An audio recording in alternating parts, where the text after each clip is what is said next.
Price lord. Hallelujah. ಯೇಸು ಕ್ರಿಸ್ತನ ಪ್ರೀತಿಯುಳ್ಳ ಪರಿಶುದ್ಧ ನಾಮದಲ್ಲಿ ದೇವರ ವಾಕ್ಯಗಳನ್ನು ಆಲಿಸಲಿಕ್ಕೆ ಬಂದಿರುವಂಥ ಎಲ್ಲ ನನ್ನ ಪ್ರೀತಿಯ ಸಹೋದರ ಸಹೋದರಿಯರೇ, ದೇವರ ವಾಕ್ಯವು ನಮ್ಮೊಟ್ಟಿಗೆ ಖಂಡಿತ ಮಾತನಾಡುತ್ತದೆ. ವಾಕ್ಯವು ಮನುಷ್ಯರಿಂದ ಬಂದದ್ದಲ್ಲ, ಅದು ಪರಲೋಕದಿಂದ ಬಂದದ್ದು, ದೇವರಿಂದ ಬಂದದ್ದು. ಆ ಮಾತಿಗೆ, ದೇವರ ವಾಕ್ಯಕ್ಕೆ ಶಕ್ತಿ ಉಂಟು. ಆ ವಾಕ್ಯದಿಂದ ಬಿಡುಗಡೆ ಉಂಟು. ಆ ವಾಕ್ಯದಿಂದ ಆಶೀರ್ವಾದ ಉಂಟು. ಹಲ್ಲೆಲೂಯಾ. ಕರ್ತನ ನಾಮಕ್ಕೆ ಸ್ತೋತ್ರ ಉಂಟಾಗಲಿ. ಕೆಲವು ಜನ ಮೊದಲು ಹೇಳೋದನ್ನು ತುಂಬ ಕೇಳಿಸ್ಕೊಳ್ತಾ ಇದ್ದೆ, ನನ್ನ ನಾಲಿಗೆಯಲ್ಲಿ ಮಚ್ಚೆ ಇದೆ, ನಾನೇನಾದರೂ ಅಂದರೆ ಹಂಗೆ ಆಗೋಗುತ್ತೆ, ಹುಷಾರು, ನಾನೇನಾದರೂ ಅಂದರೆ ಹಂಗೆ ಆಗೋಗುತ್ತೆ ಅಂತ ಹೇಳ್ತಾ ಇದ್ರು. ಈಗ ಮಾತು ಸ್ವಲ್ಪ ನಾನು ಕಡಿಮೆ ಕೇಳಿಸ್ಕೊಳ್ಳೋದು, ಇದೆಯೇ ಇಲ್ವೋ ಗೊತ್ತಿಲ್ಲ. ಅಂದರೆ ಕೆಲವರು ನಾಲಿಗೆ ಮೇಲೆ ಮಚ್ಚೆ ಇದೆ, ನಾನಂದರೆ ಆಗುತ್ತಾ ಇಲ್ವಾ? ಕೆಲವು ಸಾರಿ ನಿಜಾನೇ ನಾವು ಅಂದ್ಕೊಳ್ತಾ ಇದ್ದು ಆಗೋಗ್ಬಿಡ್ತಾ ಇತ್ತು. ಅವ್ರೇನಾದರೂ ಅಂದರೆ ಆಗ್ಬಿಡ್ತಾ ಇತ್ತು. ಇದೇನಪ್ಪ ಇದು, ಇವ್ರಿಗೆ ನಿಜವಾಗಿ ನಾಲಿಗೆ ಮೇಲೆ ಮಚ್ಚೆ ಇದೆಯೇನೋ, ಅದಕ್ಕೆ ಇವ್ರು ಅಂದರೆ ಆಗೋಗುತ್ತೇನೋ ಅನ್ನುವಂಥದ್ದನ್ನು ನಾವು ನೋಡುತ್ತೇವೆ. ಬೈಬಲಲ್ಲಿ ಕೂಡ ನಾವು ಆಶೀರ್ವದಿಸಿದರೆ ಆಶೀರ್ವಾದ ಆಗುತ್ತೆ, ಶಾಪ ಹಾಕಿದ್ರೆ ಶಾಪ ಆಗುತ್ತೆ. ಅದು ಇದೆ, ಇಲ್ಲ ಅಂತಲ್ಲ. ಆದರೆ ಇವತ್ತು ಬೇಕಾಗಿ ಯಾರಾದರೂ ನಮ್ಮನ್ನು ಇಷ್ಟಪಡದೆ, ನಮಗೆ ತೊಂದರೆ ಕೊಡೋದಕ್ಕೋಸ್ಕರ, ನಮ್ಮನ್ನು ಹಾಳು ಮಾಡೋದಕ್ಕೋಸ್ಕರ, ಭಯಪಡಿಸೋದಕ್ಕೋಸ್ಕರ ಶಾಪವನ್ನು ಹಾಕುವುದ ವಿಷಯದಲ್ಲಿ ಇವತ್ತು ದೇವರ ವಾಕ್ಯವನ್ನು ನಾವು ನೋಡೋಣ. ಪ್ರತಿ ಶಾಪವನ್ನ ದೇವರು ಆಶೀರ್ವಾದವಾಗಿ ಮಾರ್ಪಡಿಸುತ್ತಾನಂತೆ. ಹಲ್ಲೆಲೂಯಾ. ಏನ್ ಮಾಡ್ತಾರಂತೆ? ಪ್ರತಿ ಶಾಪವನ್ನು ಆಶೀರ್ವಾದವಾಗಿ ಮಾಡುತ್ತಾರೆ. ನೋಡಿ ದೇವಜನವೇ, ಈ ಶಾಪ ಅನ್ನುವಂಥದ್ದು ಕೆಲವರಿಗೆ ತಲೆಮಾರುಗಳಿಂದ ಬರುತ್ತದೆ. ಯಾಕೆಂದರೆ ನಮ್ಮ ಹಿರಿಯರು ಮಾಡಿದಂಥ ತಪ್ಪುಗಳ ನಿಮಿತ್ತವಾಗಿ, ಅವರು ಮಾಡಿದ ಪಾಪಗಳ ನಿಮಿತ್ತವಾಗಿ, ಕೆಲವರು ಮಾಡಬಾರದ ಕೃತ್ಯಗಳನ್ನು ಮಾಡಿದ ನಿಮಿತ್ತವಾಗಿ ಅವರು, ಅವರ ಕುಟುಂಬವು ಶಾಪಗ್ರಸ್ತವಾಗುತ್ತದೆ. ಆ ನಂತರ ಅವರ ಮಕ್ಕಳಿಗೂ ಕೂಡ ಅದು ಮುಂದುವರೆದು ಬರುವಂಥದ್ದು ಆಗಿರುತ್ತದೆ. ಆಶೀರ್ವಾದ ತಲೆಮಾರುಗಳಿಂದ ಬರುತ್ತದೆ ಅಂದರೆ ಶಾಪ ಕೂಡ ತಲೆಮಾರುಗಳಿಂದ ಬರುತ್ತದೆ. ಬೈಬಲಲ್ಲಿ ಯೇಸುವಿನ ಶಿಷ್ಯರು ಯೇಸಪ್ಪ ಹತ್ರ ಒಂದು ಮಾತು ಕೇಳ್ತಾರೆ, ಸ್ವಾಮಿ, ಇವನು ಈ ರೀತಿಯಾಗಿ ಆಗಬೇಕಾದ್ರೆ ಯಾರು ಕಾರಣ? ಇವನ ತಂದೆ ತಾಯಿಗಳು, ಇಲ್ಲವೇ ಇವನು ಮಾಡಿದ ಪಾಪವೋ ಎಂದು ಕೇಳುತ್ತಾನೆ. ಅವನು ಹುಟ್ಟಿದಾಗಿಂದ ಪಾಪ, ಅದೇ ರೀತಿಯಲ್ಲಿ ದುಷ್ಟ ಶಕ್ತಿಯಿಂದ ಪೀಡಿಸಲ್ಪಡುತ್ತಿರುತ್ತಾನೆ. ಆಗ ಯೇಸು ಸ್ವಾಮಿ ಶಿಷ್ಯರು ಕೇಳಿದ ಪ್ರಶ್ನೆಯಲ್ಲಿಯೇ ನಮಗೆ ಉತ್ತರ ಇದೆ. ಏನಪ್ಪ ಪ್ರಶ್ನೆ? ಇವನು ಪಾಪ ಮಾಡಿದನೋ ಇಲ್ಲ ಇವರ ತಂದೆ ತಾಯಿಗಳು ಪಾಪ ಮಾಡಿದರು ಅಂತ ಕೇಳ್ತಾರೆ. ಹಾಗಾದ್ರೆ ತಂದೆ ತಾಯಿಗಳು ಪಾಪ ಮಾಡಿದರೂ ಕೆಲವು ಘಟನೆಗಳಲ್ಲಿ ಮಕ್ಕಳು ಅದನ್ನ ಅನುಭವಿಸುತ್ತಾರೆ. ಕೆಲವು ಸಾರಿ ನಾವು ತಪ್ಪು ಮಾಡದೇ ಇರ್ಬೋದು, ನಮ್ಮಪ್ಪ ಅಮ್ಮ ಮಾಡಿರ್ತಾರಲ್ವಾ, ಗಂಡನ ಕಡೆಯವರು, ಹೆಂಡತಿ ಕಡೆಯವರು ಯಾರೋ ಪಾಪ ಮಾಡಿ ಶಾಪಗ್ರಸ್ತರಾಗಿರುತ್ತಾರೆ. ಆ ಶಾಪಗಳ ನಿಮಿತ್ತವಾಗಿ ನಮ್ಮ ಮೇಲೆ ಕೆಲವು ಕೃತ್ಯಗಳು ಇರುತ್ತವೆ. ಆದರೆ ಒಂದನ್ನು, ಈ ವಾಕ್ಯವನ್ನ ಇವತ್ತು ಸ್ವಲ್ಪ ಗಮನ ಇಟ್ಟು ಕೇಳಬೇಕು. ಗಮನ ಇಟ್ಟು ಕೇಳದೆ ಎಲ್ಲೋ ಒಂದು ಕೇಳಿಸ್ಕೊಂಡು ಆಮೇಲೆ ಹೋದರೆ ಚೆನ್ನಾಗಿರೋದಿಲ್ಲ. ಆದರೆ ದೇವರ ವಾಕ್ಯ ಹೇಳುತ್ತದೆ, ಶಾಪ ಇರುವುದು ಸತ್ಯ, ಪಾಪ ಇರುವುದು ಸತ್ಯ, ಕೆಟ್ಟದ್ದು ನಡೆಯುವುದು ಸತ್ಯ. ಆದರೆ ದೇವರ ವಾಕ್ಯ ಹೇಳುತ್ತದೆ, ಪ್ರತಿ ಶಾಪವನ್ನ ದೇವರು ಆಶೀರ್ವಾದವಾಗಿ ಮಾರ್ಪಡಿಸುತ್ತಾನೆ. ಆಮೆನ್. ದೇವರೇನ್ ಮಾಡ್ತಾನೆ? ಪ್ರತಿ ಶಾಪವನ್ನ ಆಶೀರ್ವಾದವಾಗಿ. ಯಾಕೆಂದ್ರೆ ನೋಡಿ, ಎರಡು ವಿಧ ಇದೆ. ಒಂದು ನಮ್ಮ ಕೃತ್ಯಗಳಿಂದ ಬರುವುದು, ಕೆಲವರು ಬೇಕಾಗಿ ನಮ್ಮನ್ನು ಶಪಿಸುವುದು. ಕೆಲವರು ಹೇಳ್ತಾರೆ, ಹಳ್ಳಿಗಳ ಕಡೆಯಲ್ಲಿ ಮಣ್ಣನ್ನ ಮೇಲಕ್ಕೆ ತೂರ್ಬಿಟ್ಟು ನಿನ್ನ ಏನೋ ವಂಶ ನಿರ್ವಂಶ ಆಗ್ಬಿಡುತ್ತೆ ಹೋಗು, ನಿನ್ನ ವಂಶ ಹಾಳಾಗೋಗುತ್ತೆ ಹೋಗು ಅಂತ ಹೇಳಿ ಅಂತ ಇದ್ರಂತೆ. ಕಳೆದ ಸಾರಿ ಕೂಡ ಇದ್ರ ಬಗ್ಗೆ ನಾನು ಯೂಟ್ಯೂಬಲ್ಲಿ ಹೇಳಿದ್ದೆ. ಈ ಒಂದು ನಮ್ಮ ಮೈಸೂರಿನ ಅರಸರುಗಳ ಬಗ್ಗೆ ಯಾವುದೋ ಒಂದು ಸ್ತ್ರೀ ಶಾಪ ಹಾಕಿದ್ಲಂತೆ. ಏನಂತ? ನಿಮ್ಮ ವಂಶ ನಿರ್ವಂಶ ಆಗುತ್ತೆ ಹೋಗು ಅಂತ ಶಾಪ ಹಾಕಿದ ಮೇಲೆ ಅವ್ರಿಗೆ ಮಕ್ಕಳೇ ಆಗಲಿಲ್ಲಂತೆ. ಅವ್ರಿಗೆ ಮಕ್ಕಳೇ ಆಗಲಿಲ್ಲ ಅನ್ನೋ ಅದೇನೋ ಗೊತ್ತಿಲ್ಲ, ಅದು ನಿಜಾನೋ ಸತ್ಯ ಸುಳ್ಳೋ ಗೊತ್ತಿಲ್ಲ. ಬಟ್ ಅವರಿಗೆ ಮಕ್ಕಳಾಗಲಿಲ್ಲ. ಆ ನಂತರ ಅವರು ದತ್ತು ತಗೊಂಡು, ಇವಾಗಲೂ ಕೂಡ ದತ್ತು ತಗೊಂಡೇ ಅವರು ತಮ್ಮ ವಂಶವನ್ನು ಮುಂದುವರಿಸುವುದನ್ನು ನಾವು ನೋಡ್ತಾ ಇದ್ದೇವೆ. ಹಾಗಾದರೆ ಪ್ರಿಯ ದೇವಜನರೇ, ನಮ್ಮ ವಿರುದ್ಧವಾಗಿ ಕೆಲವು ಜನರು ಶಾಪ ಅನ್ನದೇ ಹೋದರೂ ಕೂಡ ಕೆಲವು ಸಾರಿ ಕೆಲವರು ನಾವು ಹಾಳಾಗಬೇಕಂತ ಕಾಯ್ತಾ ಇರ್ತಾರೆ, ನಾವು ದುಃಖ ಪಡಬೇಕಂತ ಕಾಯ್ತಾ ಇರ್ತಾರೆ. ನಮಗೆ ಒಳ್ಳೇದಾದರೆ ಸಹಿಸೋದಿಲ್ಲ, ನಾವು ಚೆನ್ನಾಗಿದ್ರೆ ಇಷ್ಟ ಪಡೋದಿಲ್ಲ, ಸಂತೋಷ ಪಡೋದಿಲ್ಲ. ಮುಂದೆ ಮೇಲ್ಗಡೆ ಹೌದಾ ಚೆನ್ನಾಗಿದೆ ಒಳ್ಳೇದು ಅಂತಾರೆ, ಹಿಂದ್ಗಡೆ ಹೋಗ್ಬಿಟ್ಟು ಏನ್ ಮಾಡ್ತಾರೆ, ನಮಗೆ ವಿರುದ್ಧವಾಗಿ ಕಾರ್ಯಗಳನ್ನ ಮಾಡುವಂತ ಜನ ಇದ್ದಾರೆ. ಯಾಕೆಂದ್ರೆ ನಾವು ಚೆನ್ನಾಗಿರುವುದು ಬೆಳೆಯುವುದು ಇಷ್ಟ ಇಲ್ಲ. ಆದರೆ ಇದರಲ್ಲಿ ನನಗೆ ಆಶ್ಚರ್ಯ ಏನಂದ್ರೆ, ನಾನು ತುಂಬಾ ಸೇವಕರೊಟ್ಟಿಗೆ, ನಾನು ಪಾಸ್ಟರ್ಗಳೊಟ್ಟಿಗೆ ಒಡನಾಟ ಮಾಡೋದಿಲ್ಲ, ಆದರೆ ಕೆಲವರ ಮಾತುಗಳನ್ನ ನಾನು ಕೇಳಿಸ್ಕೊಂಡಿದ್ದೇನೆ. ಅವರೇನಂದ್ರೆ ಈವನ್ ಪಾಸ್ಟರ್ಗಳು ಕೂಡ ಶಾಪ ಆಗ್ತಾರೆ, ಪಾಸ್ಟರ್ಗಳು ಕೂಡ ಶಾಪ ಆಗ್ತಾರೆ. ನಾನು ಕೇಳಿಸ್ಕೊಂಡಿದ್ದೀನಿ, ನಮ್ಮ ಪಾಸ್ಟರ್ ಹೇಳ್ತಾರೆ, ನೀನ್ ನಮ್ಮನ್ನು ಬಿಟ್ಟು ಹೋದ್ರೆ ಎಲ್ಲೂ ಉದ್ಧಾರ ಆಗಲ್ಲ, ಎಲ್ಲೂ ಉದ್ಧಾರ ಆಗಲ್ಲ, ನಿನ್ನ ಕುಟುಂಬ ನಾಶ ಆಗೋಗ್ತದೆ, ನಮ್ಮನ್ನು ನಾವಲ್ಲ ಅಂದ್ರೆ ಬೇರೆ ಕಡೆ ಹೋದ್ರೆ ಹಂಗಾಗ್ತೀಯ ಹಿಂಗಾಗ್ತೀಯ. ನನಗೆ ಅದನ್ನು ಕೇಳುವಾಗ ಆಶ್ಚರ್ಯವೂ, ನನಗೆ ಇದು ಸರಿಯಾ ಅನ್ನುವಂತ ಕೂಡ ಮಾತು ಅನಿಸುತ್ತದೆ. ಯಾಕೆಂದರೆ ದೇವರ ಮಕ್ಕಳ ಬಾಯಲ್ಲಿ ಏನ್ ಬರಬಾರ್ದು, ಶಾಪದ ಮಾತುಗಳು ಬರಬಾರದು. ಯಾಕೆಂದ್ರೆ ದೇವರ ವಾಕ್ಯ, ನಾನು ಅದರ ವಾಕ್ಯವನ್ನು ತೋರಿಸ್ತೇನೆ, ಯಾಕೆಂದ್ರೆ ಆ ರೀತಿಯಾಗಿ ಇರಬಾರದು. ಹಾಗಾದ್ರೆ ಇವತ್ತು ದೇವರು ನಮಗೆ ನೆಹೆಮೀಯನ ಗ್ರಂಥದಿಂದ ಮೊದಲ 13ನೇ ಅಧ್ಯಾಯ ಮೊದಲು ಓದಿಕೊಳ್ಳೋಣ. ನೆಹೆಮೀಯನ ಗ್ರಂಥ 13ನೇ ಅಧ್ಯಾಯ 2ನೇ ವಚನವನ್ನ ನಾವು ಓದುವಾಗ ಅಲ್ಲಿ ಈ ರೀತಿಯಾಗಿ ಹೇಳುತ್ತದೆ, ನಮ್ಮ ದೇವರಾದರೂ ಅವನಿಂದ ಶಾಪವನ್ನಲ್ಲ ಆಶೀರ್ವಾದವನ್ನೇ ಹೇಳಿಸಿದನು. ಆಮೇಲೆ ಅಲ್ಲಿ ಹೇಳಿದ್ರೆ ಅವನ ಬಾಯಿಂದ ಏನು ಹೇಳಿಸಿದನು, ಶಾಪವನ್ನಲ್ಲ ಆಶೀರ್ವಾದವನ್ನೇ ಹೇಳಿಸಿದನು ಅಂದ್ರೆ ಆ ವ್ಯಕ್ತಿಯ ಬಾಯನ್ನ ಕಂಟ್ರೋಲ್ ಮಾಡಿ ಹೇಳಬೇಕಾಗಿರುವುದು ಬೇರೆ, ಹೇಳುವಂತೆ ಮಾಡಿದ್ದೇ ಬೇರೆ ಎನ್ನುವಂಥದ್ದನ್ನ ನಾವಿಲ್ಲಿ ನೋಡುತ್ತಾ ಇದ್ದೇವೆ. ಈ ಘಟನೆ ಯಾವುದು ಅಂತ ನಿಮಗೆ ಗೊತ್ತಿದೆ, ಇನ್ನು ಸ್ವಲ್ಪ ಮುಂದೆ ಹೋಗುವಾಗ ನಿಮಗೆ ಗೊತ್ತಾಗುತ್ತದೆ. ಪ್ರಿಯ ದೇವಜನರೇ, ಇಲ್ಲಿ ನಾವು ನೋಡುತ್ತೇವೆ ಆ 13ನೇ ಅಧ್ಯಾಯದ 2ನೇ ವಾಕ್ಯದ ಮೊದಲ ಭಾಗ ನೋಡ್ರಿ. ನಾನು ಓದಿದ್ದು 2ನೇ ಭಾಗ. ಮೊದಲನೇ ಭಾಗ, ಯಾಕಂದರೆ ಅವರು ಇಸ್ರಾಯೇಲ್ಯರನ್ನ ಅನ್ನಪಾನಗಳೊಡನೆ ಎದುರುಗೊಳ್ಳಲಿಲ್ಲ. ಏನಂತ ಹೇಳ್ತಾ ಇದೆ, ಅವರು ಇಸ್ರಾಯೇಲ್ಯರನ್ನ ಅನ್ನಪಾನಗಳೊಂದಿಗೆ ಎದುರುಗೊಳ್ಳಲಿಲ್ಲ. ಕೆಲವು ಸಾರಿ ಏನ್ ಹೇಳ್ತಾರೆ, ಇವನು ಈ ತರ ಬಗ್ಗಲ್ಲ, ಇವನಿಗೆ ಇನ್ನೊಂದು ಮೆಥಡ್ ಅಲ್ಲೇ ಹೇಳಬೇಕು ಅಲ್ವಾ, ಇನ್ನೊಂದು ಮೆಥಡ್ ಅಲ್ಲೇ ಹೇಳಬೇಕು. ಹೌದು, ಕೆಲವು ಸಾರಿ ಮನುಷ್ಯರು ಒಂದು ವಿಧಾನದಲ್ಲಿ ಟ್ರೈ ಮಾಡ್ತಾರೆ, ಆ ವಿಧಾನದಲ್ಲಿ ಬಗ್ಗಿಲ್ಲ ಅಂದ್ರೆ ಇನ್ನೊಂದು ಕಡೆ ಹೋಗ್ತಾರೆ. ಈಗ ಉದಾಹರಣೆಗೆ ಹಳೆಯ ಕಾಲಗಳಲ್ಲಿ ಏನ್ ಮಾಡ್ತಾ ಇದ್ರು, ಊರುಗಳಲ್ಲಿ ಗ್ರಾಮ ಪಂಚಾಯಿತಿ ಅಂದ್ರೆ ಊರುಗಳಲ್ಲಿ ದೊಡ್ಡವರ ಹತ್ರ ಹೋಗಿ ಅವರ ಸಮಸ್ಯೆಗಳನ್ನ ಹೇಳ್ತಾ ಇದ್ರು. ಅದಕ್ಕೂ ಬಗ್ಗಿಲ್ಲ ಅಂದ್ರೆ ಅವ್ರು ಏನ್ ಮಾಡ್ತಾ ಇದ್ರು, ಪೊಲೀಸ್ ಸ್ಟೇಷನ್ಗೆ ಹೋಗ್ತಾರೆ. ಪೊಲೀಸ್ ಸ್ಟೇಷನ್ ಅಲ್ಲಿ ಇತ್ಯರ್ಥ ಆಗಿಲ್ಲ ಅಂದ್ರೆ ಕೋರ್ಟ್ಗೆ ಹೋಗ್ತಾರೆ.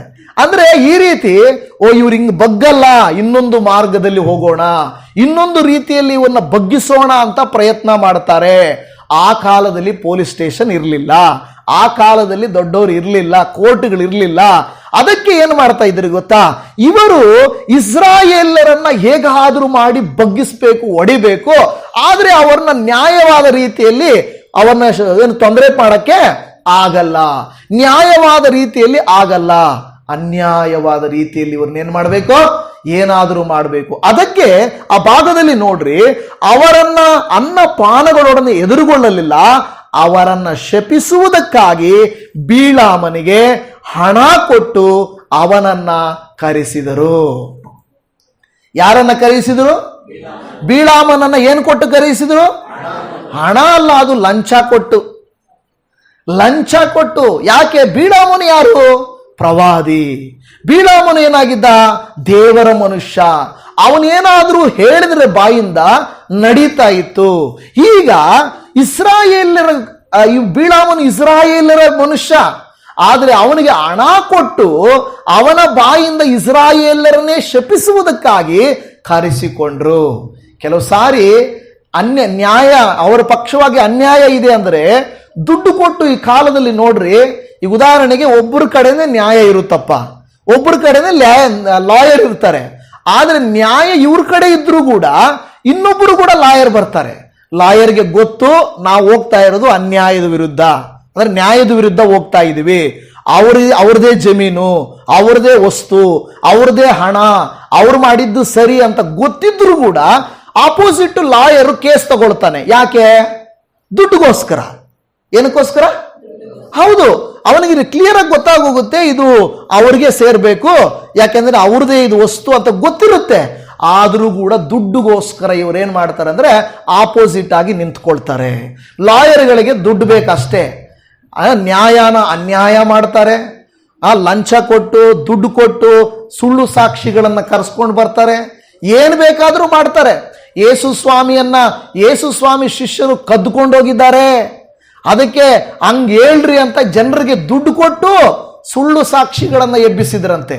ಹಾಗಾದ್ರೆ ಇಲ್ಲಿ ಕೂಡ ದೇವರ ವಾಕ್ಯ ಹೇಳ್ತಾ ಇದೆ ಏನಂದ್ರೆ ಅವನನ್ನ ಹಣ ಕೊಟ್ಟು ಕರೆಸಿಕೊಂಡ್ರು. ಇವತ್ತು ನಮ್ಮ ವಿರುದ್ಧವಾಗಿ ಜನರು ನಮ್ಮನ್ನು ಬೀಳಿಸುವುದಕ್ಕೆ, ನಮ್ಮನ್ನು ಹಾಳು ಮಾಡೋದಕ್ಕೆ, ನಮ್ಮನ್ನು ಕುಗ್ಗಿಸುವುದಕ್ಕೆ ಜನರ ಸಪೋರ್ಟ್ ಅನ್ನ ತೆಗೆದುಕೊಳ್ತಾರೆ, ಬೇರೊಬ್ಬರನ್ನ ತಮ್ಮ ಜೊತೆಗೆ ಸೇರಿಸ್ಕೊಳ್ತಾರೆ. ಹೇಗಾದ್ರೂ ಅವ್ರ ಉದ್ದೇಶ ಏನು ಗೊತ್ತಾ?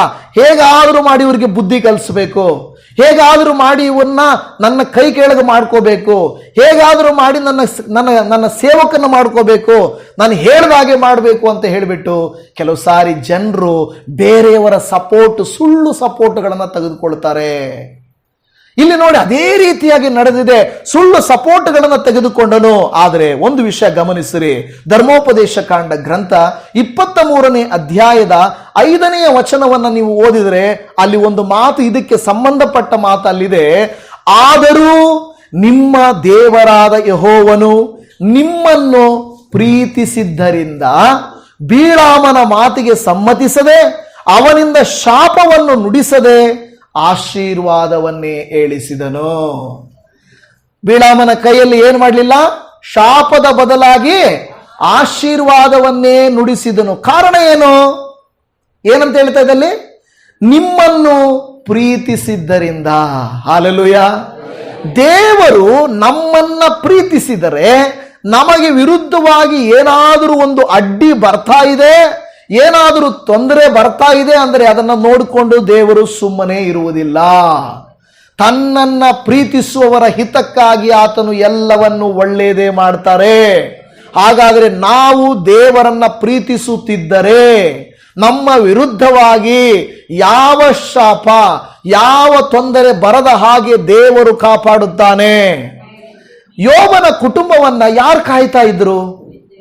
ದೇವರ ವಾಕ್ಯ ಹೇಳುತ್ತದೆ, ಯೋಬನು ಪ್ರತಿನಿತ್ಯ ಪ್ರಾರ್ಥಿಸುವುದರಿಂದ, ಪ್ರತಿನಿತ್ಯ ದೇವರಿಗೆ ತನ್ನ ಮಕ್ಕಳ ಪರವಾಗಿ, ಮನೆಯವರ ಪರವಾಗಿ ಯಜ್ಞಗಳನ್ನ ಮಾಡುತ್ತಾ, ಪ್ರಾರ್ಥನೆಗಳನ್ನ ಮಾಡುತ್ತಾ, ದೇವರಿಗೆ ವಿರುದ್ಧವಾಗಿ ನನ್ನ ಮಕ್ಕಳು, ಮನೆಯವರು ಎಲ್ಲಿ ತಪ್ಪು ಮಾಡಿಬಿಡುತ್ತಾರೋ ಎಂದು ಹೇಳಿ ಪ್ರತಿನಿತ್ಯ ದೇವರನ್ನ ಪ್ರೀತಿ ಮಾಡುತ್ತಾ ಪ್ರಾರ್ಥಿಸುತ್ತಾ ಇದ್ದನು. ಅದಕ್ಕೆ ಹೇಳುತ್ತದೆ, ದೇವರು ಅವನ ಮನೆಯ ಸುತ್ತಲೂ ಬೆಂಕಿಯ ಬೇಲಿಯನ್ನ ಹಾಕಿದ್ದನು. ಹಲ್ಲೆಲೂಯಾ. ಏನನ್ನ ಹಾಕಿದ್ದರು?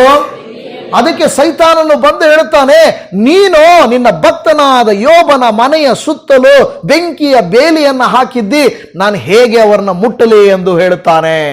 ದೇವರ ಆಮೇಲೆ ಅವನಿಗೆ ಪರ್ಮಿಷನ್ ಕೊಡ್ತಾನೆ. ಆಯ್ತಪ್ಪ, ತಗೋ, ಆ ಒಂದು ಬೆಂಕಿ ಬೇಲಿಯನ್ನು ಓಪನ್ ಮಾಡ್ತೇನೆ, ನೀನು ಹೋಗು. ಅದರ ಅರ್ಥ, ನಮ್ಮ ವಿರೋಧಿಗಳು ಬರುವಾಗ, ನಮ್ಮ ವಿರೋಧವಾಗಿ ದುಷ್ಟನು ಬರುವಾಗ ಒಂದು ಅರ್ಥ ಮಾಡಿಕೊಳ್ಳಿರಿ, ನಮಗೆ ಕಾಣಿಸದೇ ಇರುವ ದುರಾತ್ಮನ ಸೇನೆಗಳ ಕಾರ್ಯಗಳು ನಮ್ಮ ವಿರುದ್ಧವಾಗಿ ಬರುವಾಗ ಈಗಾಗಲೇ ದೇವರು ತನ್ನ ದೂತರುಗಳ ಮೂಲಕವಾಗಿ ನಮ್ಮ ಮನೆಯ ಸುತ್ತಲೂ, ನಮ್ಮ ಸುತ್ತಲೂ ಆತನು ಬೆಂಕಿ ಬೇಲಿ ಹಾಕಿರುವುದರಿಂದ ಯಾವ ಕೇಡು ಉಂಟಾಗಲಿಲ್ಲ. ನಾವು ಅಂದುಕೊಳ್ಳಿದ್ದೇವೆ, ಇಲ್ಲ ನಾನು ಒಳ್ಳೆ ಊಟ ತಿನ್ನೋದ್ರಿಂದ ಆರೋಗ್ಯವಾಗಿದ್ದೀನಿ, ಹುಷಾರಾಗಿ ನಾನು ನಡೆಯೋದ್ರಿಂದ ಚೆನ್ನಾಗಿದ್ದೀನಿ, ನಾನು ಬುದ್ಧಿವಂತಿಕೆಯಿಂದಿರುವುದರಿಂದ ಚೆನ್ನಾಗಿದ್ದೀನಿ. ಇಲ್ಲ, ದೇವರು ತನ್ನ ಮಕ್ಕಳನ್ನ, ಅದಕ್ಕೆ ದೇವರು ವಾಕ್ಯ ಹೇಳುತ್ತದೆ, ತನ್ನ ದೂತರಿಗೆ ಅಪ್ಪಣೆ ಕೊಡುತ್ತಾನೆ. ನಮ್ಮ ಕಾಲು ಕಲ್ಲಿಗೆ ತಗಲದ ಹಾಗೆ ದೂತರೇನ್ ಮಾಡ್ತಾರಂತೆ? ನಮ್ಮನ್ನ ತನ್ನ ಕೈಗಳಲ್ಲಿ ಎತ್ತಿಕೊಳ್ಳುವರು ಅಂತ ಹೇಳ್ತಾರೆ. ನಮಗೆ ಗೊತ್ತಾಗೋದೇ ಇಲ್ಲ. ಕ್ಷಣ ಮಾತ್ರದಲ್ಲಿ ನಮಗೆ ವಿರೋಧವಾಗಿ ನಡೆಯುವ ಕೃತ್ಯವನ್ನ ತಡೆಯುವುದಕ್ಕಾಗಿ ದೇವರು ತನ್ನ ದೂತರುಗಳನ್ನ ಕಳುಹಿಸಿರುತ್ತಾನೆ. ನಿಮಗೆಲ್ಲ ಗೊತ್ತಿದೆ, ದಮಸ್ಕದಲ್ಲಿರುವ ವಿಶ್ವಾಸಿಗಳನ್ನ ಹಿಡಿಯಬೇಕು, ಕೊಲ್ಲಬೇಕು ಅಂತ ಹೇಳಿ ಸೌಲನು ಅಧಿಕಾರವನ್ನ ತೆಗೆದುಕೊಂಡು, ಪತ್ರವನ್ನ ತೆಗೆದುಕೊಂಡು ಸೈನಿಕರೊಡನೆ ಕುದುರೆ ಹೇರಿ ಹೋಗ್ತಾ ಇರ್ತಾನೆ. ಆದರೆ ಯಾವಾಗ ದಮಸ್ಕದಲ್ಲಿ ಒಳಗಡೆ ಇದ್ದ ವಿಶ್ವಾಸಿಗಳು ಪ್ರಾರ್ಥನೆ ಮಾಡಲಿಕ್ಕೆ ಪ್ರಾರಂಭಿಸುತ್ತಾರೋ, ದೇವರು ದಮಸ್ಕದ ಗೇಟ್ನಲ್ಲಿಯೇ ಪೌಲನನ್ನ ಆತನ ಏನ್ ಮಾಡ್ತಾನೆ, ಕಣ್ಣುಗಳು ಮಂಕಾಗಿ ಮಾಡ್ತಾನೆ, ಬೆಳಕು ಅಗಮ್ಯವಾದ ಬೆಳಕಿನಿಂದ ಕಾಣಿಸಿಕೊಳ್ಳುತ್ತಾನೆ. ಆಗ ಸೌಲನು ಕೇಳುತ್ತಾನೆ, ಕರ್ತನೇ ನೀನ್ ಯಾರು ಅಂದಾಗ ಹೇಳ್ತಾನೆ, ನೀನು ಹಿಂಸಿಸುತ್ತಿರುವ ಯೇಸುವೇ ನಾನು ನಿನ್ನ ಹಿಂಸಿಸ್ತಾ ಇದ್ದೀನ. ನಿಜವಾಗಿ ಯೇಸುವನ್ನು ಹಿಂಸಿಸಿದನಪ್ಪ ಸೌಲನು. ಯಾರನ್ನು ಹಿಂಸಿಸಿದ? ಸಭೆಯನ್ನ, ದೇವರ ಮಕ್ಕಳನ್ನ. ಯಾವಾಗ ದೇವರ ಮಕ್ಕಳನ್ನ ಹಿಂಸಿಸಿದನೋ ಆಗ ದೇವರು ಹೇಳ್ತಾನೆ, ನೀನು ನನ್ನನ್ನೇ ಹಿಂಸಿಸಿದ್ದಿ. ನನ್ನ ಮಕ್ಕಳನ್ನ ಮುಟ್ಟಿದರೆ ನನ್ನ ಕಣ್ಣು ಗುಡ್ಡೆಯನ್ನ ನೀನು ಮುಟ್ಟಿದ ಹಾಗೆ. ಅದರ ಅರ್ಥ ದೇವರ ಮಕ್ಕಳನ್ನ ಕಾಯುವ ಜವಾಬ್ದಾರಿ ದೇವರದಾಗಿರುತ್ತದೆ.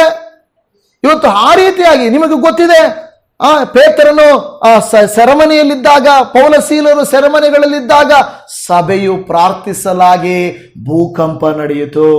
ಸೆರೆಮನೆಗಳು ನಡುಗಿದವು, ಸರಪಳಿಗಳು ಕಳಚಿ ಬಿದ್ದವು, ಬಾಗಿಲುಗಳು ತೆರೆದುಕೊಂಡವು. ಡೋರ್ಗಳೇನು ನಮ್ಮ ಥರ ಡೋರ್ಗಳು ಅನ್ಕೊಂಡ್ರೇನು? ಇವತ್ತಿನ ಡೋರ್ಗಳು ಕಳ್ಳರು ಹೆಂಗ್ ಗೊತ್ತಾ? ಕಳ್ಳರು ಚೆನ್ನಾಗಿ ಗೊತ್ತಿರುತ್ತೆ. ನಮ್ಮ ಹತ್ರ ಈಗ ಕೆಲವರು ಏನ್ ಮಾಡ್ತಾರೆ, ಒಂದು ಎಲ್ಲೋ ನಾನು ವಿಡಿಯೋ ನೋಡಿದ್ದೇನೆ, ಅವ್ರು ಹೆಂಗ್ ಮಾಡ್ತಾರೆ ಗೊತ್ತಾ? ಸರಿ, ಇವತ್ತು ಈ ಮನೆ ಬಾಗಿಲು ಬೀಗ ಹೋಗಿದ್ದಾರೆ, ಈ ಮನೆ ಬೀಗ ಎಲ್ಲಿದೆ ಗೊತ್ತಾ ಅಂತಾರೆ. ಅವರು ನೇರವಾಗಿ ಹೋಗ್ತಾರೆ. ನೇರವಾಗಿ ಹೋಗ್ಬಿಟ್ಟು ಆ ಮನೆ ಹತ್ರ ಒಂದ್ 2-3 ಐಟಮ್ ಇರುತ್ತೆ. ಒಂದು ಬಾಗಿಲ ಮೇಲೆ ಸರ್ಜಾ, ಹಾಗೇನಾ? ಬಾಗಿಲ ಮೇಲೆ ಸರ್ಜಾ, ಮನೆ ಮುಂದೆ ಮ್ಯಾಟು, ಮನೆ ಹತ್ರ ಕಬೋರ್ಡು. ಆ ಕಳ್ಳರು ಬಂದು ಹೇಳ್ತಾರೆ, ನೋಡ್ತಾರೆ, ಈ ಮನೆ ಬೀಗ ಎಲ್ಲಿದೆ ಗೊತ್ತಾ? ಮೇಲೆ ಕೈ ಇಟ್ಬಿಟ್ಟು ಎತ್ಕೊಂತಾರೆ. ಈಗ ನಾವೇನ್ ಮಾಡಿರ್ತೀವಿ, ಆ ಕಡೆ ನೋಡ್ಬಿಟ್ಟು ಯಾರು ನೋಡಲ್ಲ ಅಂತ ಮನೆ ಬೀಗ ಅಲ್ಲೇ ಇಟ್ಬಿಟ್ಟು ಹೋಗಿರ್ತೀವಿ. ಕಳ್ಳರಿಗೆ ಗೊತ್ತು ಇವ್ರು ಇಲ್ಲೇ ಇಟ್ಟಿರ್ತಾರ ಅಂತ.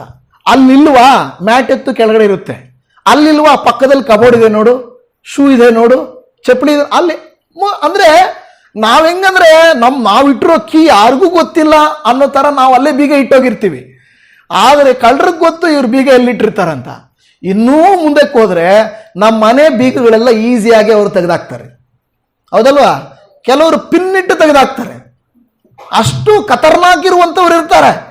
ಸೈತಾನನಿಗೆ ಹಾಗಾದ್ರೆ ನಮ್ಮ ಮನೆಗಳನ್ನ, ನಮ್ಮ ಜೀವಿತಗಳನ್ನ ತೆಗೆಯೋದು ದೊಡ್ಡ ಕಷ್ಟ ಏನೂ ಅಲ್ಲ.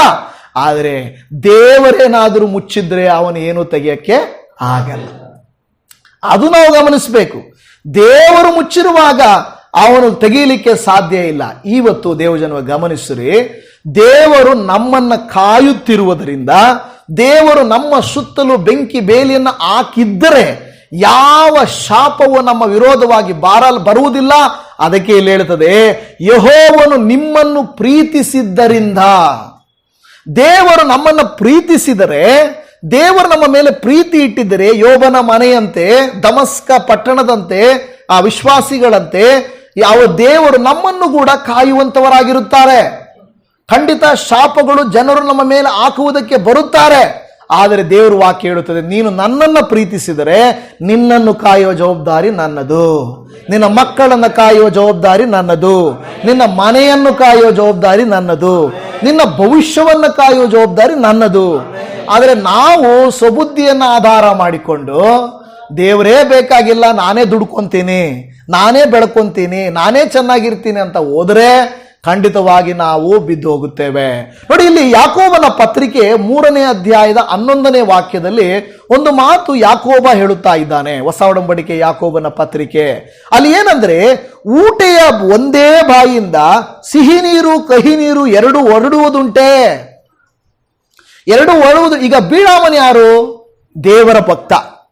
ಅವನ ಬಾಯಲ್ಲಿ ದೇವರ ಭಕ್ತ ಅಂದ್ರೆ ಏನ್ ಬರಬೇಕು?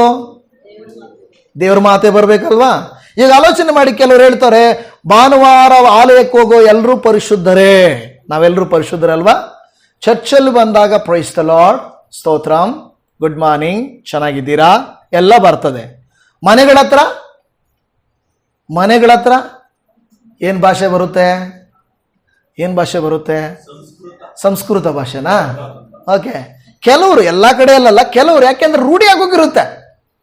ಹಾಗಾದ್ರೆ ಇಲ್ಲಿ ಅಂದ್ರೆ ದೇವರ ಆಲಯದಲ್ಲಿ ಬಂದಾಗ ದೇವರ ವಾಕ್ಯ ಕೇಳುವಾಗಿರುವ ಆತ್ಮನು ಬೇರೆ, ಮನೆ ಹತ್ತಿರುವಂತ ಆತ್ಮನು ಬೇರೆನಾ?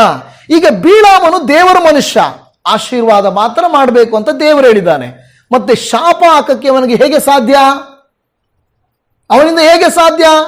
ಹಾಗಾದ್ರೆ ನಾನು ಅದಕ್ಕೆ ಹೇಳುತ್ತೇನೆ, ನಾನೇ ಆಗಲಿ ಯಾವುದೇ ಸೇವಕರಾಗಲಿ ನಾವು ಓಕೆ ದೇವರು ನಿಮ್ಮನ್ನು ಆಶೀರ್ವಾದ ಮಾಡಲಿ ಅಂತ ಹೇಳಿದಂತ ಇದೇ ನನ್ನ ಬಾಯಿಂದ ನೀವು ಹಾಳಾಗಿರಿ ಅಂತ ಹೆಂಗೆ ಹೇಳಕ್ ಸಾಧ್ಯ?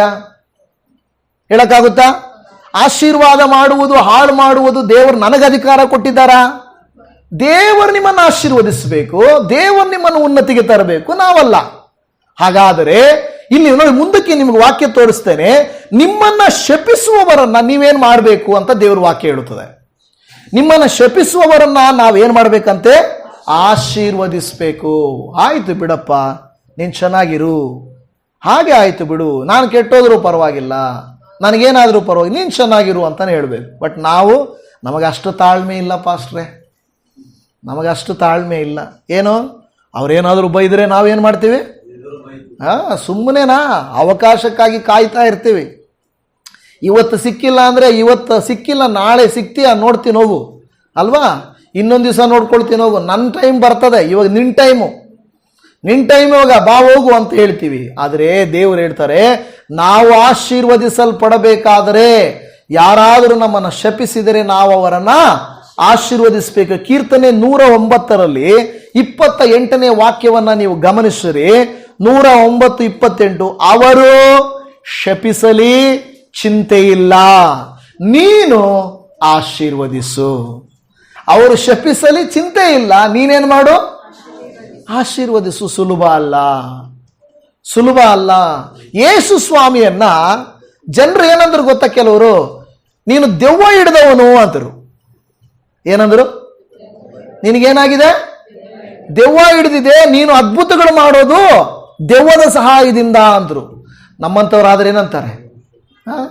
ನನಗೆ ದೆವ್ವ, ನಿನಗೆ, ನಿಮ್ಮ ಅಪ್ಪನಿಗೆ, ನಿಮ್ಮ ಅಮ್ಮನಿಗೆ, ನಿಮ್ಮ ಮನೆಯವರಿಗೆ ನನಗೆ ದೆವ್ವ ಹಿಡಿದಿದೆ ಅಂತೀಯ ಅಂತಾರೆ. ಹಿಂಗೆ ಕೆಲವರು ಅನ್ನೋದು. ಏನ್ ನಿಂದು? ನನಗೆ ಹ್ಞೂ ಅಂತೀವಿ. ಆದರೆ ಯೇಸು ಸ್ವಾಮಿ ಏನು ಹೇಳಲಿಲ್ಲ. ಯಾಕೆ ಗೊತ್ತಾ? ಅವ್ರು ಏನಾದರೂ ಅಂದ್ಕೊಂಡು ಹೋಗ್ಲಿ. ಯಾಕೆಂದರೆ ಯೇಸು ಸ್ವಾಮಿ ಅದಕ್ಕೆ ಸ್ಪಂದಿಸಲಿಲ್ಲ.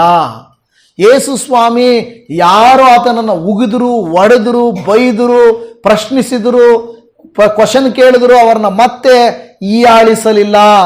ಅದೇ ಆಶೀರ್ವಾದ. ಆತನ ಮಕ್ಕಳಾಗಿರುವಂತ ನಮಗೂ ಆಶೀರ್ವಾದ ಯಾವುದೆಂದ್ರೆ, ಕಹಿಯನ್ನ ನುಂಗಿ ಸಿಹಿಯನ್ನ ಒಳಗಡೆ ಕೊಡಬೇಕು. ನಾವು ಏನ್ ನುಂಗಬೇಕು? ಕಹಿಯನ್ನ ನಾವು ತೆಗೆದುಕೊಂಡು ಸಿಹಿಯನ್ನ ಕೊಡಬೇಕು. ಹೌದಲ್ವಾ?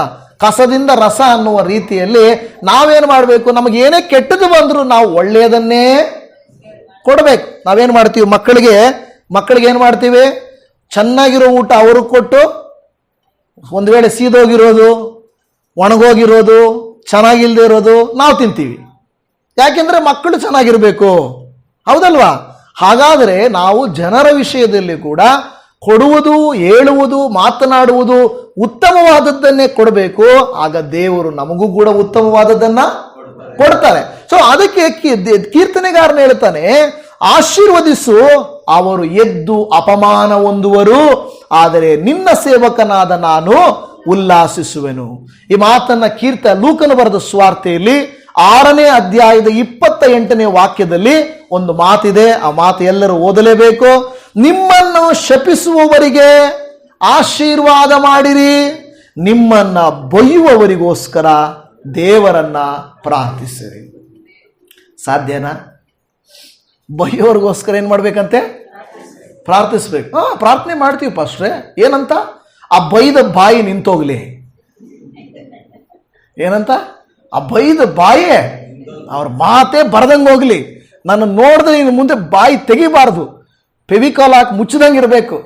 ಫೆವಿಕಾಲ್ ಅಲ್ಲ ತೆಗಿಕೊಂತದೆ, ಫೆವಿಕಿಕ್ ಹಾಕ್ಬಿಡ್ಬೇಕು ಅಲ್ವಾ? ಫೆವಿಕಿಕ್ ಹಾಕಿದ್ರೆ ಏನಾಗುತ್ತೆ? ತೆಗಿಯಕ್ಕಾಗಲ್ವಲ್ಲ, ಹಂಗಾಗೋಗ್ಬಿಡ್ಬೇಕು. ಅಂದ್ರೆ ನಾವು ಹಂಗ ಪ್ರಾರ್ಥನೆ ಮಾಡ್ತೇವಾ? ನಾವು ಆ ರೀತಿಯಾಗಿ ಪ್ರಾರ್ಥನೆ ಇದೆ. ಬೈಯುವವರಿಗೋಸ್ಕರ ದೇವರನ್ನು ಪ್ರಾರ್ಥಿಸಿರಿ. ಏನಂತ? ದೇವರೇ ಅವ್ರನ್ನ ಹಂಗ್ ಮಾಡು, ಹಿಂಗ್ ಮಾಡು ಅಂತಲ್ಲ. ದೇವರೇ ಅವ್ರನ್ನ ಮಾರ್ಪಡಿಸು. ಅವರ ಮಾತು, ಅವರು ಏನೇ ಶಾಪ ಹಾಕಿದ್ರು ಅದು ನನಗೆ ಆಶೀರ್ವಾದವು. ಶಾಪ ಅನ್ನೋದು ಯಾರು ಶಾಪವಾಗಿ ಮಾತಾಡಲ್ಲ. ಕೆಲವು ಸಾರಿ ಕೇವಲವಾಗಿ ಮಾತಾಡ್ತಾರೆ, ಈನೈಸಿ ಮಾತಾಡ್ತಾರೆ. ನಿನ್ನನ್ನು ನೋಡು, ನಿನ್ನ ಮನೆ ನೋಡು, ನಿಮ್ಮ ಮಕ್ಕಳು ನೋಡು, ನೀನು ಮಾಡಿದ್ ನೋಡು, ನೀನು ಓದಿದ್ ನೋಡು, ನಿನ್ನ ಜೀವನ ನೋಡು. ಅಂದರೆ ಇದೆಲ್ಲವೂ ಒಂದು ರೀತಿಯಾಗಿ ಶಾಪವೇ. ಆದರೆ ನಾವೇನು ಮಾಡಬೇಕು ದೇವರೇ? ನನ್ನ ಮನೆಯ ಕುರಿತು, ಮಕ್ಕಳ ಕುರಿತು, ನನ್ನ ಪರಿಸ್ಥಿತಿಯ ಕುರಿತು ಯಾರು ಏನೇ ಈನೈಕೆಯ ಮಾತುಗಳು ಆಡಿದರೂ ಕೂಡ ದಯಮಾಡಿ ಅವರ ಮುಂದೆ ನನ್ನ ಮಕ್ಕಳು, ನನ್ನ ಮನೆ ಆಶೀರ್ವದಿಸಲ್ಪಡಬೇಕು. ಅವ್ರಿಗೆ ಉತ್ತರ ಏನು ಗೊತ್ತಾ? ನಾವು ಹೇಳೋದಲ್ಲ, ನೀನು ಯಾಕೆ ಹಂಗೆ ಬೈತೀಯ, ನಾವೇನಂಗಲ್ಲ, ನಾವು ಒಂದು ದಿವಸ ಒಳ್ಳೆ ಮನೆಗೆ ಹೋಗ್ತೀವಿ, ನಾವು ಒಳ್ಳೆ ಬಟ್ಟೆ ಹಾಕ್ತೀವಿ, ನಾವು ಒಳ್ಳೆ ಊಟ ತಿಂತೀವಿ, ನಾವು ಒಳ್ಳೆ ರೀತಿ ಓಡಾಡ್ತೀವಿ ಅಂತೆಲ್ಲ ಹೇಳಬೇಕಾಗಿರೋದು. ದೇವರ ಆಶೀರ್ವಾದ ಇದ್ದರೆ ನೀವು ನಿಮ್ಮ ಮಕ್ಕಳು ಹಾಗೆ ನಡೀತೀರಾ. ಯಾವ ಬಾಯಲ್ಲಿ ಅವರು ನಿಮಗೆ ಗತಿ ಇಲ್ಲ ಅಂದರೂ ಅದೇ ಬಾಯಲ್ಲಿ ಅವರು ನಿಮ್ಮ ಹತ್ರ ಬಂದು ಕೇಳಬೇಕು. ಏನು ಮಾಡ್ಬೇಕು? ಅವರು ನಿಮ್ಮ ಹತ್ರ ಬಂದು, ಹೌದು ಅಪ್ಪ ನೋಡಪ್ಪ, ನಾವು ಇವ್ರಿಗೆ ಕೊಡ್ತಾ ಇದೀವಿ, ಆದರೆ ಇವ್ರು ನಮಗೆ ಕೊಡೋರಾದರು. ಅದಕ್ಕೆ ದೇವರ ವಾಕ್ಯ ಹಳೆಯವರ ಮೇಲೆ ಕೇಳ್ತೇವೆ, ನೀವು ಸಾಲ ಕೊಡುವಿರೇ ಹೊರತು ಸಾಲ ತೆಗೆದುಕೊಳ್ಳುವುದಿಲ್ಲ. ಏನಂತ ಹೇಳ್ತೇವೆ? ಸಾಲ ಕೊಡುವಿರೇ ಹೊರತು ಸಾಲ ಅದರ ಅರ್ಥ ಏನು? ಸಾಲ ಕೊಡಬೇಕು ಹಂಗಲ್ಲ, ಸಾಲ ತೆಗೆದುಕೊಳ್ಳಬೇಕು ಅಂತಲ್ಲ. ನಾವು ಆಶೀರ್ವದಿಸಲ್ಪಡುತ್ತೇವೆ. ಯಾವಾಗಲೂ ದೇವರು ತನ್ನ ಮಕ್ಕಳನ್ನ ತನ್ನ ಕೈ ಮೇಲೆ ಇರಬೇಕಂತಲೇ ಆಶಿಸುತ್ತಾರೆ. ಯಾವತ್ತು ದೇವರು ತನ್ನ ಮಕ್ಕಳ ಕೈ ಕೆಳಗಿರಬಾರ್ದು ಅಂತ ಆಶಿಸುವುದಿಲ್ಲ. ಯಾಕೆಂದರೆ ನಮ್ಮ ದೇವರು ಭಿಕ್ಷುಕನಲ್ಲ, ಆತನು ಪರಲೋಕದ ಅರಸನು, ನಮ್ಮ ಕೊರತೆಗಳನ್ನು ನೀಗಿಸುವ ಆತನು, ನಮಗೆ ಇರುವ ಸ್ವಲ್ಪವನ್ನ ಆ ಸಮೃದ್ಧಿಯಾಗಿ ಮಾಡಲಿಕ್ಕೆ ಶಕ್ತನು, ನಮಗಿರುವ ಅಲ್ಪವನ್ನ ಏನು ಮಾಡ್ತಾನೆ ಆತನು ಅಧಿಕವಾಗಿ ಮಾಡಲಿಕ್ಕೆ ಶಕ್ತನಾದ ದೇವರು. ಹಾಗಾದರೆ ಇವತ್ತು ದೇವ ಮಕ್ಕಳೇ, ನಮಗೆ ಯಾರಾದರೂ ಬೈಯುವುದು, ಏನಾದರೂ ವಿರುದ್ಧವಾಗಿ ಮಾತನಾಡುವುದು, ಶಾಪ ಹಾಕುವುದು, ಏನಾದರೂ ಅನ್ಯಾಯ ಮಾಡುವುದು, ಮೋಸ ಮಾಡುವುದು, ಅದನ್ನು ಮಾಡಿದರೆ ನ್ಯಾಯವಾಗಿ ಹೋರಾಡಬಹುದು, ಇಲ್ಲ ಅಂತಲ್ಲ, ನ್ಯಾಯವಾಗಿ ಹೋರಾಡಬಹುದು. ಆದರೆ ಮಾತುಗಳಲ್ಲಿ ಅವರಿಗೆ ಹಿಂತಿರುಗಿ ನಾವೇನು ಮಾತನಾಡಬಾರದು, ದೇವರ ವಾಕ್ಯ ಹೇಳುತ್ತದೆ. ಈ ಬಿಳಾಮನ ಸಾಕ್ಷಿಯ ಕುರಿತಾಗಿ ನೀವು ಅರಣ್ಯಕಾಂಡ ಗ್ರಂಥದಲ್ಲಿ 23ನೇ ಅಧ್ಯಾಯದ 7 ಮತ್ತು 8ನೇ ವಾಕ್ಯ ನೋಡಿ. ಈ ಬಿಳಾಮನ ಕುರಿತಾಗಿ ಎಲ್ಲೆಲ್ಲಿ ಬರೆಯಲ್ಪಟ್ಟಿದೆ ನೋಡ್ರಿ. ಅದು ಧರ್ಮೋಪದೇಶ ಕಾಂಡದಲ್ಲಿ ಇದೆ, ನೆಹೆಮೀಯನ ಗ್ರಂಥದಲ್ಲಿದೆ, ಕೀರ್ತನೆಗಳ ಗ್ರಂಥದಲ್ಲಿದೆ, ಅರಣ್ಯಕಾಂಡದಲ್ಲಿ ಇದೆ ಅಲ್ವಾ? ಎಲ್ಲಾ ಕಡೆಗಳಲ್ಲಿ ಬರೆಯಲ್ಪಟ್ಟಿದೆ. ಯಾಕೆಂದ್ರೆ ಅವನೊಂದು ಒಳ್ಳೆ ಎಕ್ಸಾಂಪಲ್ ಆಗೋಗ್ಬಿಟ್ಟ. ಯಾರು ಶಪಿಸಲಿಕ್ಕೆ ಹೋದನೋ ದೇವರ ಶಾಪವನ್ನ ಆಶೀರ್ವಾದವಾಗಿ ಮಾರ್ಪಡಿಸಿದ್ದಕ್ಕಾಗಿ ದೇವರು ಈ ರೀತಿಯಾಗಿ ನೋಡಿ, ಒಂದು ಪದ್ಯ ಇದೆ ನೋಡಿ. ಒಂದು ಪದ್ಯ ಅಂದ್ರೆ ಗೊತ್ತಲ್ಲ, ನಮ್ಮ ಸ್ಕೂಲ್ಗಳಲ್ಲೆಲ್ಲ ಏನು ಮಾಡ್ತಾರೆ, ಒಂದು ಪದ್ಯಗಳನ್ನು ಹೇಳ್ಕೊಡ್ತಾ ಇದ್ರು. ಆ ರೀತಿ ಆಡು ಭಾಷೆಯಲ್ಲಿ ಪದ್ಯ ಆಗಿ ಮಾಡಿದ್ರು. ಇಲ್ಲಿ ನೋಡಿ, ಆಗ ಬಿಳಾಮನು ಪದ್ಯ ರೂಪವಾಗಿ ನುಡಿದದ್ದೇನೆಂದರೆ, ಬಾಲಾಕನು ನನ್ನನ್ನು ಆರಾಮಿನಿಂದ ಕರೆಸಿದನು. ಯಾರು ಕರೆಸಿದ್ದವನನ್ನ? ಬಾಲಾಕನು ಎಲ್ಲಿಂದ ಕರೆಸಿದನು? ಆರಾಮಿನಿಂದ ಕರೆಸಿದನು. ಮೋವಾಬ್ಯರ ಅರಸನು ಮೂಡಲ ಬೆಟ್ಟಗಳಿಂದ ನನ್ನನ್ನು ಬರಮಾಡಿದನು. ಒಬ್ಬನಲ್ಲ, ಇಬ್ಬರು ಇದ್ದಾರೆ ಇಲ್ಲಿ. ಈ ಇಸ್ರಾಯೇಲರ ವಿರುದ್ಧವಾಗಿ ಒಬ್ಬನು ಬಾಲಾಕನು ಆರಾಮಿನಿಂದ, ಇನ್ನೊಬ್ಬನು ನೋಡ್ತಾರೆ ಮೋವಾಬ್ಯರ ಅರಸನು ಮೂಡಲ ಬೆಟ್ಟಗಳಿಂದ ನನ್ನನ್ನು ಬರಮಾಡಿದನು. ನೀನು ಬಂದು ಯಾಕೋಬ ವಂಶದವರನ್ನ ನನಗೋಸ್ಕರ ಶಪಿಸಬೇಕು. ಯಾರನ್ನ? ಯಾಕೋಬ ವಂಶ ಅಂದ್ರೆ ಇನ್ನೊಂದು ಹೆಸರೇನು? ಇಸ್ರಾಯೇಲ್. ಹೇಗೆ? ಯಾಕೋಬನ ಇನ್ನೊಂದು ಹೆಸರು ಇಸ್ರಾಯೇಲ್. ಯಾಕೋಬ ವಂಶ ಅಂದ್ರು ಒಂದೇ, ಇಸ್ರಾಯೇಲ್ ಅಂದ್ರು ಒಂದು. ಯಾಕೋಬ ವಂಶದವರನ್ನ ನನಗೋಸ್ಕರ ಶಪಿಸಬೇಕು, ಇಸ್ರಾಯೇಲರಿಗೆ ದುರ್ಗತಿ ಉಂಟಾಗಲಿ ಎಂದು ಆಕ್ರೋಶಿಸಬೇಕು ಎಂದು ನನಗೆ ಹೇಳಿದನು. ನಾನು ಅವರನ್ನ ಏನೆಂದು ಶಪಿಸಲಿ? ದೇವರು ಶಪಿಸಲಿಲ್ಲವಲ್ಲ ಎಂದು ಏನೆಂದು ಆಕ್ರೋಶಿಸಲಿ? ಯೆಹೋವನು ಆಕ್ರೋಶಿಸಲಿಲ್ಲವಲ್ಲ ಅಂತ ಹೇಳಿದ ಫಸ್ಟು. ಆದರೆ ದುಡ್ಡು ನೋಡಿದ ತಕ್ಷಣ ಬಿಳಾಮನು ಎಸ್ ಕೆಲವು ಸಾರಿ ನೋಡಿ, ಹಣ ಅಂದರೆ ಅದೇ ಹೆಣ ಕೂಡ ಬಾಯಿ ತೆಗೆಯುತ್ತೋ ಇಲ್ಲ ನೋಡಿಲ್ಲ ನಾನು ಯಾವಾಗೂ. ಬಟ್ ಅಷ್ಟು ಹಣಕ್ಕೋಸ್ಕರ, ಹಣ ಅಂದರೆ ದುಡ್ಡು ಅಂದರೆ ಅಂತಾರೆ. ಈಗಿನ ಕಾಲದಲ್ಲಿ ದುಡ್ಡುಗೋಸ್ಕರ ಕೊಲೆಗಳು ನಡೀತವೆ, ದುಡ್ಡುಗೋಸ್ಕರವಾಗಿ ತಪ್ಪುಗಳು, ಮೋಸಗಳು, ವಂಚನೆಗಳು ಎಲ್ಲ. ಇಂಥದ್ದಿಲ್ಲ ಅಂತಿಲ್ಲ, ದುಡ್ಡು ಕೊಟ್ಟರೆ ಸಾಕು. ಇವತ್ತು ಈ ಪಕ್ಷ ನನಗೆ ತಾಯಿ ಸಮಾನ, ಈ ಪಕ್ಷ ನಾನು ಉಸಿರಿರೋ ತನಕ ಇಲ್ಲೇ ಇರ್ತೀನಿ, ನಿಮ್ಗೆ ಯಾರು ಹೇಳಿದ್ದು ನಾನು ಬೇರೆ ಪಕ್ಷಕ್ಕೆ ಹೋಗ್ತೀನಿ ಅಂತ? ಒಂದು 50 ಕೋಟಿ ತಳ್ಳಿದ್ರಂದ್ರೆ ನಾಳೆ ಬೆಳಿಗ್ಗೆನೆ ನನ್ನ ತಾಯಿ ಅಂದ್ಕೊಂಡಿದ್ದೆ ಅವರು, ಮಲತಾಯಿ ಅವರು ನಮ್ಮನ್ನು ಒಳ್ಳೆಯವರು ಅಂದ್ಕೊಂಡಿದ್ದೆ, ಅವರು ದ್ರೋಹಿಗಳವರು. ಈ ಬೈದ ಪಕ್ಷದಲ್ಲಿ ಬಂದ್ಬಿಡ್ತಾನೆ. ಇಲ್ಲಿ ಬಂದ್ಬಿಟ್ಟು ನಾನೇನೋ ಅಂದ್ಕೊಂಡಿದ್ದೆ, ಇವರು ಒಳ್ಳೆಯವರು, ಅವರು ಅಲ್ಲಿ ದುಡ್ಡು ಕೊಡ್ತಾನೆ, ಹಂಗೆ ಮಾತು ಚೇಂಜು. ಇಲ್ಲ ನಾನು ಹೇಳಿದ್ದು ಹಂಗಾಗೋಯ್ತು ಹಿಂಗಾಗೋಯ್ತು, ಇಲ್ಲ ಅದು ಹಂಗೆ, ಇದು ಸರಿಯಾದವರು ಅಂತ. ಎಲ್ಲ ಮಾಯೆ. ಯಾವುದು? ದುಡ್ಡು. ಅಲ್ಲಿ ತಾಯಿ ಅಂದ, ಈ ಕಡೆ ಬಂದ್ಬಿಟ್ಟು ಅದು ಮಲತಾಯಿ ಅಂತಾನೆ. ಅಷ್ಟು ಅಂದ್ರೆ ಸಡನ್ ಆಗಿ ಮಾತು ಚೇಂಜ್ ಮಾಡುವಂತ ರೀತಿಯಲ್ಲಿ ದುಡ್ಡು, ಹಣ ಯಾರನ್ನು ಬೇಕಾದರೂ. ಕೆಲವು ಸಾರಿ ನೀವು ನೋಡ್ರಿ, ಸೇವೆಗಳು ಬಿದ್ದು ಹೋಗೋದು, ಗರ್ವಿಷ್ಠರಾಗುವುದು ಕೂಡ ಹಣದಿಂದಲೇ. ಕುಟುಂಬಗಳು ಕೆಲವು ಸಾರಿ ಹಾಳಾಗೋದು ಹಣದಿಂದಲೇ. ದುಡ್ಡು ಜಾಸ್ತಿ ಆಗ್ತಾ ಇದ್ದಂಗೆ ಅಸೂಯೆ ಜಾಸ್ತಿ ಆಗೋಗುತ್ತೆ. ಹೇಳಿದರೆ ಅವ್ರಿಗೆ ಯಾಕೆ ಜಾಸ್ತಿ, ನನಗೆ ಯಾಕಿಲ್ಲ, ನೀನೇ ಯಾಕೆ ಚೆನ್ನಾಗಿದೆಯಾ, ನನಗೂ ಕೊಡು ಅಲ್ವಾ. ದುಡಿದವರು ಕಷ್ಟಪಟ್ಟವರು ಅನುಭವಿಸ್ಬೇಕು, ಆದರೆ ಸುಮ್ಮನೆ ಇರೋರ್ಗೂ ಬೇಕು ಭಾಗ. ಯಾಕೆ ಅಂದರೆ ನಾನು ನಿನ್ನ ತಮ್ಮ ಅಲ್ವಾ, ನೀವು ನಾನು ಒಟ್ಟಿಗೆ ಹುಟ್ಟಿದ್ವಲ್ಲ, ನನಗೂ ಕೊಡು ಅಲ್ವಾ. ನೀನು ನಾನು ಎಲ್ಲ ಒಟ್ಟಿಗೆ ತಾನು ಒಂದೇ ಸಭೆಯಲ್ಲಿ ಇದ್ದೀವಿ ತಾನೆ, ನನಗೂ ಕೊಡು.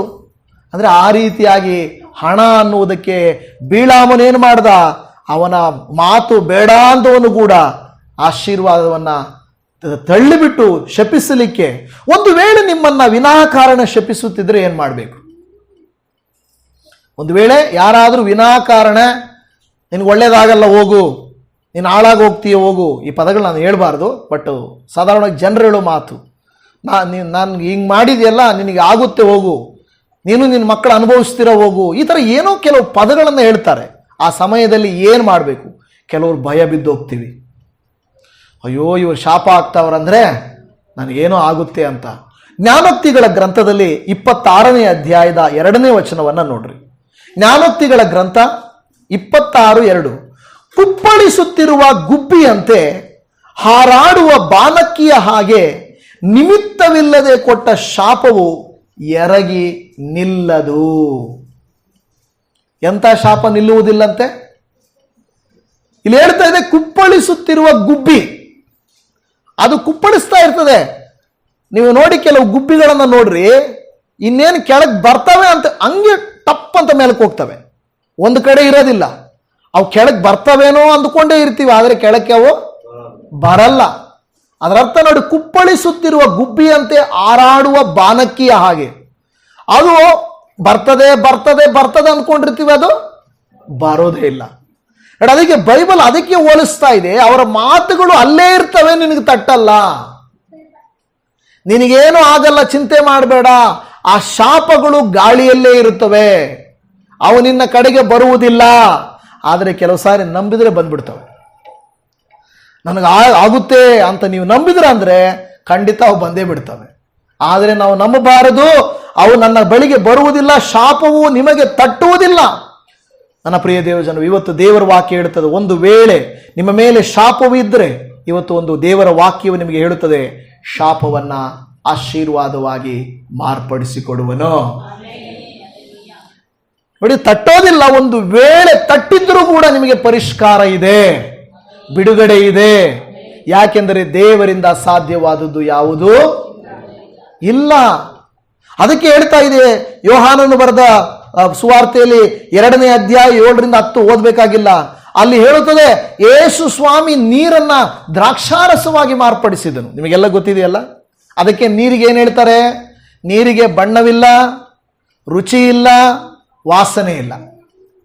ನೀವು ಹೇಳ್ತೀರಾ, ನಾವು ಕುಡಿಯೋ ನೀರು ಬಹಳ ಟೇಸ್ಟ್ ಇರ್ತದಲ್ಲ ಸವಾಸ್ಟ್ರೆ ಅಂತೀರಲ್ವಾ? ಟೇಸ್ಟ್ ಇರ್ತದ ನೀರು? ಕೆಲವು ಸಾರಿ ಕೆಮಿಕಲ್ಸ್ ಹಾಕಿದರೆ ಟೇಸ್ಟ್ ಬರುತ್ತೆ, ಆದರೆ ನಿಜವಾಗಿ ನೀರಿಗೆ ರುಚಿ ಇಲ್ಲವಂತೆ. ಬಣ್ಣ ಇದೆಯಾ ಹೋಗ್ಲಿ? ಕೆಲವು ಸಾರಿ ಬಣ್ಣ ಕಾಣಿಸ್ತದಲ್ಲ, ಸಮುದ್ರ ಎಲ್ಲ ನೋಡಿದ್ರೆ ಸ್ವಲ್ಪ ಒಂಥರ ಹಿಂಗಿರುತ್ತೆ, ನೀಲಿಯಾಗಿರುತ್ತೆ ತಾನೆ, ಕಾಣಿಸಲ್ವಾ? ನೀವು ಹೋಗಿ ಹಿಂಗೆ ನಿಂತ್ಕೊಂಡು ನೋಡಿದ್ರೆ ನೀಲಿಯಾಗಿರುತ್ತೆ. ಕಾರಣ ಏನು? ಆಕಾಶದ ಬಿಟ್ಟಿರ್ತದೆ ನೀಲಿ. ಆದರೆ ಕೆಲವರು ಅಂದ್ಕೊಳ್ಳೋದು ಇಲ್ಲ, ನೀರು ಇರ್ತದೆ ಅಂತ ಹೇಳ್ಬೋದು, ಆದರೆ ಬಣ್ಣ ಇಲ್ಲ, ರುಚಿ ಇಲ್ಲ, ಬಣ್ಣ ಇಲ್ಲ, ವಾಸನೆ ಇದೆಯಾ? ಯಾವಾಗಾದ್ರೂ ನೀರಿನ ವಾಸನೆ ನೋಡಿದ್ದೀರಾ? ಹಂಗೇ ಇಟ್ಬಿಟ್ರೆ ಕೊಳ್ತೋಗುತ್ತೆ, ಅದು ವಾಸನೆ ಬರುತ್ತೆ, ಆದರೆ ನಿಜವಾದ ನೀರಿಗೆ ವಾಸನೆ ಇಲ್ಲ. ಆದರೆ ಯೇಸು ಸ್ವಾಮಿ ಆ ನೀರನ್ನು ಅದರಲ್ಲಿ ಹಾಕಿ ತೆಗೆದುಕೊಂಡು ಹೋಗಿರಿ ಅಂದ ತಕ್ಷಣ ಏನಾಯ್ತ ನೀರು? ದ್ರಾಕ್ಷಾರಸಕ್ಕೆ ಏನಿದೆ? ಬಣ್ಣ ಇದೆಯಾ? ಆಮೇಲೆ ರುಚಿ ಇದೆಯಾ? ವಾಸನೆ ಇದೆ. ಸಾಧಾರಣ ನೀರು ಹೇಗೆ ಅದು ಬದಲಾಯಿತು? ಹೇಗೆ ಬದಲಾಯಿತು? ದೇವರಿಗೆ ಸಾಧ್ಯ. ಹಾಗಾದ್ರೆ ನಮ್ಮ ಜೀವಿತದಲ್ಲಿ ಏನಾದರೂ ಕಹಿ ಇತ್ತು ಅಂದ್ರೆ, ನೀವು ನೋಡ್ತೀರಾ, ಕಹಿಯಾದ ನೀರನ್ನ, ಮಾರಾ ನೀರನ್ನ ಸಿಹಿಯಾಗಿ ಮಾರ್ಪಡಿಸಿದ ದೇವರು, ಕೊಳಕನ್ನ ತೆಗೆಯಲಿಕ್ಕೆ ಶಕ್ತನಾದ ದೇವರು. ಹಾಗಾದರೆ ನಮ್ಮ ಜೀವಿತದಲ್ಲಿ ಕೂಡ ಏನಾದರೂ ಶಾಪದ ಕೃತ್ಯಗಳು ಇದ್ದರೆ ದೇವರು ಅದನ್ನು ತೆಗೆದು ಹಾಕಲಿಕ್ಕೆ ಶಕ್ತನಾಗಿದ್ದಾರೆ. ಆಮೆನ್. ದೇವರು ತೆಗೆದು ಹಾಕಲಿಕ್ಕೆ ನಾವು ನಂಬಬೇಕು, ಯಾವುದಕ್ಕೂ ಭಯ ಪಡಬಾರದು. ದೇವರ ವಾಕ್ಯ ಭಯಪಟ್ರೆ ನೋಡಿ, ಹಾಗೆ ದೇವರು ಏನು ಮಾಡಿದ್ರು? ಆ ದ್ರಾಕ್ಷಾರಸವನ್ನ ಮಾರ್ಪಡಿಸಿದ ಹಾಗೆ ಇನ್ನೊಂದು ರೋಗಗಳನ್ನು ಕೂಡ ದೇವರು ಮಾರ್ಪಡಿಸಿದರು. ಅವರ ರೋಗಗಳನ್ನು ನೋಡ್ತೀರಾ, ಮತ್ತಾಯನು ಬರೆದ ಸುವಾರ್ತೆ 4ನೇ ಅಧ್ಯಾಯದ 24ನೇ ವಚನದಲ್ಲಿ, ಮೈಯಲ್ಲಿ ನೆಟ್ಟಗಿಲ್ಲದವರನ್ನು, ಅಂದರೆ ತರತರದ ರೋಗ ಬಾಧೆಗಳಿಂದ ಕಷ್ಟಪಡುವವರನ್ನು, ದೆವ್ವ ಹಿಡಿದವರನ್ನು, ಮೂರ್ಛಾ ರೋಗಿಗಳನ್ನು, ಪಾರ್ಶ್ವಾಯು ರೋಗಿಗಳನ್ನು ಆತನ ಬಳಿಗೆ ಕರೆತಂದರು. ಆತನು ಅವರನ್ನು ಗುಣಪಡಿಸಿದನು, ಸ್ವಸ್ಥ ಮಾಡಿದನು. ಏನ್ ಮಾಡಿದನು? ಹಾಗಾದ್ರೆ ನಾನು ಹೇಳಲಿಕ್ಕೆ ಬರುವಂತ ವಿಷಯ, ನೀರನ್ನು ಮಾರ್ಪಡಿಸುವ ದೇವರು, ರೋಗಗಳನ್ನು ಮಾರ್ಪಡಿಸುವಂತ ದೇವರು, ಸಮುದ್ರವನ್ನ ಆತನು ಅಪ್ಪಣೆ ಕೊಟ್ಟು ನಿಲ್ಲಿಸುವಂತ ದೇವರು ನಮ್ಮ ಮೇಲಿರುವ ಶಾಪಗಳನ್ನು ತೆಗೆದುಹಾಕಲಿಕ್ಕೆ ಸಾಧ್ಯವಿಲ್ವಾ? ಅದಕ್ಕೆ ನಾನು ಈ ಉದಾಹರಣೆಗಳು ಹೇಳಿದ್ದು. ಖಂಡಿತ 36 ವರ್ಷಗಳಿಂದ ಇದ್ದ ಈ ಸ್ಥಿತಿಯಲ್ಲಿ ಇದ್ದವನು, 12 ವರ್ಷದಿಂದ ಇದ್ದ ಈ ಸ್ಥಿತಿಯಲ್ಲಿ ಇದ್ದವರು, ಗೂನು ಇದ್ದಂಥ ಸ್ತ್ರೀಯನ್ನ ಯೇಸು ಸ್ವಾಮಿ ರೋಗದಿಂದ ಸೌಖ್ಯ ಮಾಡುವುದಾದರೆ, 38 ವರ್ಷದಿಂದವನನ್ನ ಸೌಖ್ಯ ಮಾಡುವುದಾದರೆ, ನಿಮ್ಮನ್ನು ನನ್ನನ್ನು ಶಾಪಗಳಿಂದ ವಿಮುಕ್ತಿ ಮಾಡಲಿಕ್ಕೆ ಆತನು ಶಕ್ತನಲ್ಲವಾ? ಲೋಕದ ಜನರು ಶಾಪಗಳಿಗೆ ಭಯಪಡುತ್ತಾರೆ, ಆದರೆ ನಾವು ಶಾಪಗಳಿಗೆ ಭಯಪಡಲ್ಲ. ಯಾಕೆಂದರೆ ದೇವರು ಅವುಗಳನ್ನು ನಮಗೆ ಆಶೀರ್ವಾದವಾಗಿ ಮಾರ್ಪಡಿಸಿಕೊಡುತ್ತಾರೆ. ಆಮೆನ್. ಹಾಗಾದರೆ ನಮ್ಮ ಜೀವಿತದಲ್ಲಿ ಯಾರೇ ಕೆಲಸ ಈಗಿನ ಕಾಲದಲ್ಲಿ ಕೆಲವು ಸಾರಿ ಎಲ್ಲಾದರೂ ಕೆಲಸ ಬಿಟ್ಟು ಹೋಗ್ತೀವಿ ಅಂದರೆ ಸಾಕು, ಏನು ಮಾಡ್ತಾರೆ? ಕೆಲಸ ಬಿಟ್ಟು ಹೋಗ್ತೀವಿ ಅಂದರೆ, ಹೋಗು ಇನ್ನೆಲ್ಲಿ ನಿನಗೆ ಕೆಲಸ ಸಿಗ್ದಂಗೆ ಮಾಡ್ತೀನಿ ಹೋಗು, ಹಂಗಂತ ಬಿಡ್ತಾರೆ. ಹಂಗೆ ನಮ್ಮ ಕಂಪ್ನಿ ಬಿಟ್ಟು ಇನ್ನೆಲ್ಲಿ ನಿಂಗೆ ಕೆಲಸ ಕೊಡ್ತಾರೆ, ನಾನು ನೋಡ್ತೀನಿ ಹೋಗು ಅಂತಾರೆ. ಅವಾಗ ಭಯ ಆಗೋಗುತ್ತೆ, ಅಯ್ಯೋಯ್ಯೋ ಇನ್ನೆಲ್ಲಾದ್ರೂ ಕೆಲಸ ಸಿಗುತ್ತೋ ಇಲ್ವೋ ಅಪ್ಪ, ಹಂಗೆ ಮಾಡಿಬಿಡ್ತಾರೇನೋ ಅವರು ಅಂತೇಳಿ. ಅವ್ರು ಹಾಕುವ ಶಾಪಕ್ಕೆ ನಾವು ಭಯಪಡೋದು. ನ್ಯಾಯವಾಗಿರ್ಬೇಕು. ನಾವೇ ಏನೋ ತಪ್ಪು ಮಾಡಿಬಿಟ್ಟು ದೇವರಿದ್ದಾನೆ ಬಿಡು ಅಂತ ಹೇಳ್ಬಾರ್ದು. ಯಾಕೆ? ತಪ್ಪು ಮಾಡಿ ನಾವು ದೇವರು ನಮ್ಮನ್ನು ನನಗೇನು ತಟ್ಟಲ್ಲ ಬಿಡು ಅನ್ಕೋಬಾರ್ದು. ನಮ್ಮ ಕಡೆ ತಪ್ಪಿರಬಾರ್ದು. ನಮ್ಮ ಕಡೆ ನ್ಯಾಯ ಇದ್ದರೆ ಖಂಡಿತವಾಗಿ ದೇವರೇನು ಮಾಡ್ತಾರೆ? ನಮಗೆ ಸಹಾಯ ಮಾಡ್ತಾರೆ.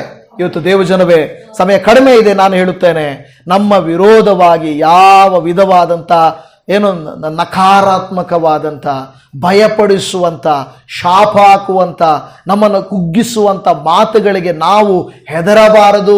ಯಾಕೆಂದರೆ ನಮ್ಮಲ್ಲಿರುವ ಆತನು ಲೋಕದಲ್ಲಿರುವಂಥವನಿಗಿಂತ ದೊಡ್ಡವನು, ಹೆಚ್ಚಿನವನು. ನಮ್ಮನ್ನ ಆತನು ಕಾಯಲಿಕ್ಕೆ ಶಕ್ತನಾಗಿದ್ದಾನೆ. ಆದರೆ ನಾವೇನು ಮಾಡಬೇಕು ಗೊತ್ತಾ? ದೇವರನ್ನ ಪ್ರೀತಿಸಬೇಕು. ಏನು ಮಾಡಬೇಕು?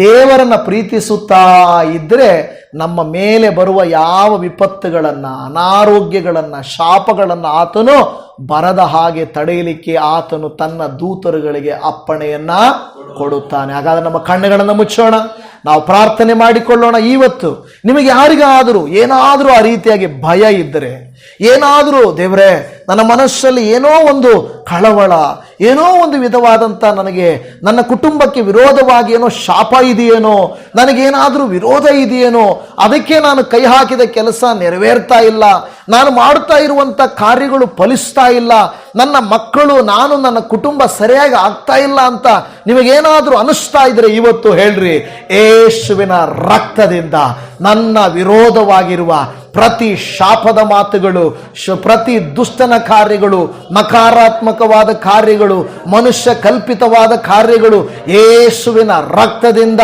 ತೊಳೆದು ಶುದ್ಧೀಕರಣವಾಗಲಿ ಅಪ್ಪ. ನಾನು ನಂಬಿದಾತನೇ, ನನ್ನನ್ನು ಗುಣಪಡಿಸುವಾತನೇ. ಹೌದು, ಈಗಾಗಲೇ ನಿಮ್ಮ ಮೇಲೆ ಇದ್ದ ಕೆಲವು ಕಟ್ಟುಗಳು ಪ್ರಾರ್ಥಿಸಲಾಗಿ ಬಿಚ್ಚಲ್ಪಟ್ಟಿವೆ. ಈಗಾಗಲೇ ನಿಮ್ಮ ವಿರೋಧವಾಗಿ, ಕುಟುಂಬದ ವಿರೋಧವಾಗಿ ಇದ್ದಂಥ ಕಾರ್ಯಗಳನ್ನು ಯೇಸು ಸ್ವಾಮಿ ಬಿಡಿಸಿದ್ದಾರೆ. ಇನ್ನು ಮುಂದೆ ಆಶೀರ್ವಾದವು ನಿಮ್ಮದಾಗುತ್ತದೆ. ಆದರೆ ನಾವು ಆತನನ್ನು ಪ್ರೀತಿಸೋಣ, ಆತನ ಆಜ್ಞೆಗಳನ್ನು ಕೈಕೊಂಡು ನಡೆಯೋಣ, ಆತನ ಆಜ್ಞೆಗಳಲ್ಲಿ ಅತ್ಯಾನಂದ ಪಡೋಣ, ಆತನ ಗದರಿಸುವಿಕೆಯನ್ನು ಕೇಳಿಸಿಕೊಳ್ಳೋಣ. ಯಾರೇ ಆಗಿರಲಿ, ಸಾಧಾರಣ ಮನುಷ್ಯರು, ವಿಶ್ವಾಸಿಗಳು, ಸೇವಕರಾಗಲಿ, ಅವರು ದೇವರಿಗಿಂತ ದೊಡ್ಡವರಲ್ಲ, ಅವರು ದೇವರಿಗಿಂತ ದೊಡ್ಡವರಲ್ಲ. ಆಶೀರ್ವಾದವು ದೇವರಿಂದಲೇ ಬರುತ್ತದೆ, ಉನ್ನತಿಯು ದೇವರಿಂದಲೇ ಬರುತ್ತದೆ. ಓ ಸ್ತೋತ್ರ. ಯಾರೆಲ್ಲ ಇವತ್ತು ಕರ್ತನೇ ನನ್ನನ್ನು ಉಪಯೋಗಿಸಿಕೋ, ನಾನು ನಿನ್ನ ನಾಮ ಮಹತ್ತಿಗಾಗಿ ನಾನು ಜೀವಿಸಬೇಕು, ನಿನಗಾಗಿ ನಾನು ಜೀವಿಸಬೇಕು, ಯೋಬನ ಕುಟುಂಬದ ಹಾಗೆ ಬೆಂಕಿ ಬೇಲಿ ಹಾಕಲ್ಪಡಬೇಕು. ಯೋಬನು ಆತನು ಹೇಗೆ ನಂಬಿಗಸ್ತನಾಗಿದ್ದನೋ ಅದೇ ರೀತಿಯಲ್ಲಿ ನಾನಿರಬೇಕು. ಯೋಬನು ಹೇಗೆ 2ರಷ್ಟು ಆಶೀರ್ವದಿಸಲ್ಪಟ್ಟನೋ ಹಾಗೆ ನಾನು ಆಶೀರ್ವದಿಸಲ್ಪಡಬೇಕು ಎಂದು, ದೇವರಿಗಾಗಿ ಉಪಯೋಗಿಸಲ್ಪಡಬೇಕೆಂದು ಕೋರಿಕೊಳ್ಳುತ್ತಿದ್ದೀರೋ, ನೀವಿರುವ ಜಾಗದಲ್ಲಿ ನಿಂತುಕೊಂಡು ಪ್ರಾರ್ಥನೆ ಮಾಡಿರಿ. ಓ ಸ್ತೋತ್ರ. ನೀವಿರುವ ಜಾಗದಲ್ಲಿ ಕರ್ತನಿಗೆ ಒಪ್ಪಿಸಿಕೊಟ್ಟವರಾಗಿ ದೇವರಿಗೆ ಹೇಳಿರಿ, ಅಪ್ಪ ಈಗೋ ನನ್ನನ್ನು ನೀನು ಮುಟ್ಟು ಸ್ವಾಮಿ, ನನ್ನ ವಿರೋಧವಾಗಿರುವಂತ ಪ್ರತಿ ಸೈತಾನನ ಷಡ್ಯಂತರಗಳನ್ನ ಯೇಸುವಿನ ನಾಮದಲ್ಲಿ ಲಯಪಡಿಸು. ನನ್ನಲ್ಲಿರುವ ದೇವರೇ ನಿನಗೆ ಸ್ತೋತ್ರ, ನನ್ನನ್ನು ನೋಡುವ ದೇವರೇ ನಿನಗೆ ಸ್ತೋತ್ರ, ನನ್ನನ್ನು ಬಿಡುಗಡೆ ಮಾಡುವ ದೇವರೇ ನಿನಗೆ ಸ್ತೋತ್ರ. ನನ್ನ ವಿರೋಧವಾಗಿರುವ ನಕಾರಾತ್ಮಕ ಕೃತ್ಯಗಳನ್ನ ಯೇಸು ರಕ್ತದಲ್ಲಿ ಲಯಪಡಿಸು.